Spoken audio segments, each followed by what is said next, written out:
নমস্কার, শুভ সকাল। তোমরা কেমন আছো? আমি তো বেশ ভালোই আছি। রোজের যেমন কাজ আমার, সকালবেলা চান করে উঠে আমি ঠাকুর ঘরে চলে গেছি। সব ঠাকুরকে একটু ফুল টুল দিয়ে দিয়েছি। ফুল দিয়ে একটু ধূপ দেখিয়ে দিলাম, দিয়ে মায়েরও হয়ে গেছে পুজো করা, দিদিও একটু করে পুজো করে নিয়ে তারপরে এবার ঘরের কাজকর্ম সারতে লেগেছি।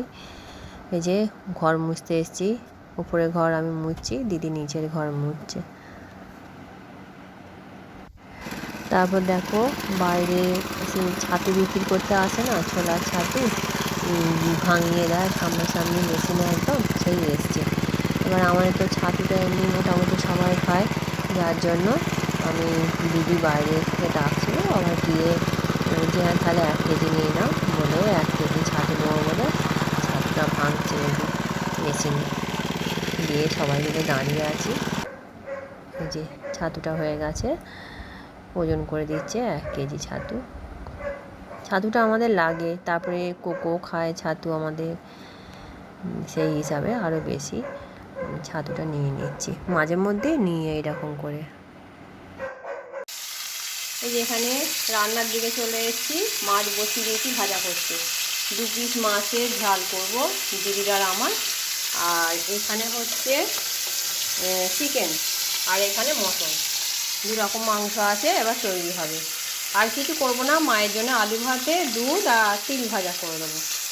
দিদি এখানে সব জোগাড় করে দিচ্ছে সকাল সকাল। এই যে পেঁয়াজ কেটে দিয়েছে, পেঁয়াজ রসুন আলু আদা সব ছাড়িয়ে দিয়েছে, এবার আমি জোগাড় করে নিয়ে রান্না বসিয়ে দেবো।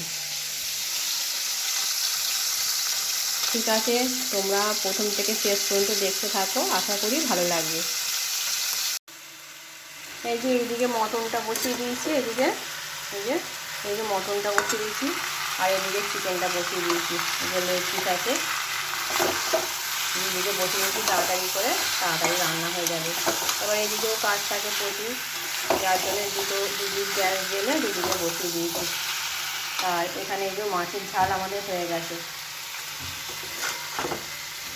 একটু কষে নিয়ে তারপরে প্রেসার কুকারে ভরে দেবো। দিয়ে মটনটা একটু পেঁপে দেবো, পেঁপে দিলে মটনটা বেশ ভালো সেদ্ধ হয়, একটু পেঁপে দেবো। দেখো তাড়াতাড়ি করে আমি একদিকে চিকেন একদিকে মটন বসিয়ে দিয়েছি। এটা হচ্ছে জন্মাষ্টমীর পরের দিন। এবার 2 রকম মাংস মাছ মিলিয়ে জমিয়ে সব খাওয়া দাওয়া করলাম। তোমাদের যদি আমার এই ভিডিওটি ভালো লেগে থাকে, আমার চ্যানেলটি সাবস্ক্রাইব করবে, লাইক করবে, কমেন্ট করবে। দেখা হচ্ছে পরের একটি ভিডিওয়।